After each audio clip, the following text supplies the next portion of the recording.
สัมมาสัมพุทธัสสะนะโมตัสสะภะคะวะโตอะระหะโตสัมมาสัมพุทธัสสะ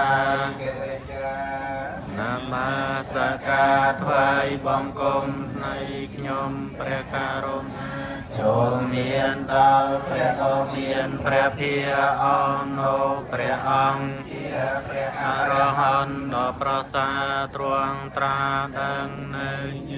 ញធម៌ទាំងពួងដោយប្រពៃចំពោះព្រះអង្គអត់មានគ្រូអាចារ្យណាប្រដៅព្រះអង្គឡើយអនុមោទនីសាធុសូមអនុមោទនីឧបាសិកាទាំងឡាយទាំងពួងដែលជាសក្យធីតារបស់ព្រះដ៏មានព្រះភិក្ខអ្នកដល់នៅព្រះត្រៃស្រណគមស្មើដល់ជីវិតព្រមទាំងសិក្ខាបទ5និងសិក្ខាបទ8ជាដើមកំពុងតែធ្វើដំណើរប្រតិសិនយ៉ាងសន្សំ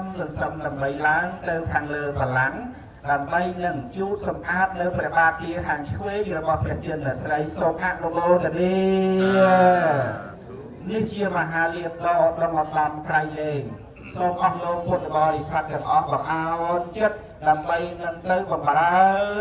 នៅព្រះបាទរបស់ព្រះដ៏មានព្រះភិក្ខសូមអនុមោទនីអរពិតព្រះដ៏មានព្រះភិក្ខអរពិតព្រះដ៏មានព្រះភិក្ខយើងខ្ញុំព្រះអង្គទាំងឡាយយើងខ្ញុំព្រះអង្គទាំងឡាយជាឧបាសិកាជាដើមនេះជាឧបាសិកាជាដើមនេះសូមមកបម្រើថ្វាយសូមមកបម្រើថ្វាយលៀងនៅព្រះបាទទាថ្លៃលៀងនៅព្រះបាទទាថ្លៃរបស់ព្រះអង្គសូមព្រះអង្គអនុញ្ញាតដល់យើងខ្ញុំព្រះអង្គបានបម្រើដោយសេចក្តីរីករាយជ្រះថ្លាក្នុងពេលនេះផងចោសូមអនុមោទនីឡើងម្ដង10នាក់បាទជឿឡើងម្ដង10នាក់ទៅបាទជួបព្រះបាទមុននឹងជួបទៅលើកដល់ឡើងមកហើយឲ្យពុទ្ធបរិស័ទទាំងអស់គាត់សប្បាយចិត្តត្រេកអរពីលើខាងក្រោមជើងភ្នំនេះផងបាទហ្នឹងហើយ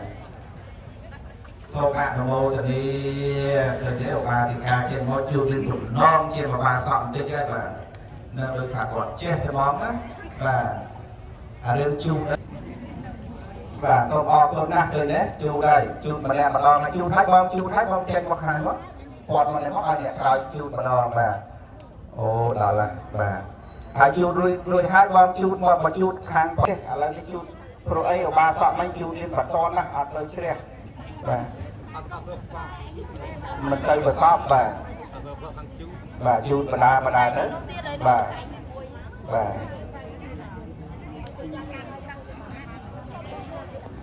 ញាតិញោមណាដែលចាំទៅឡានជួបណាអញ្ជើញទៅរំជួបវាឡានទៅបាទបងណាចូលជួបប្របាទព្រះអង្គផ្ទាល់អញ្ចឹងញាតិញោមមើលនេះខ្ញុំនេះច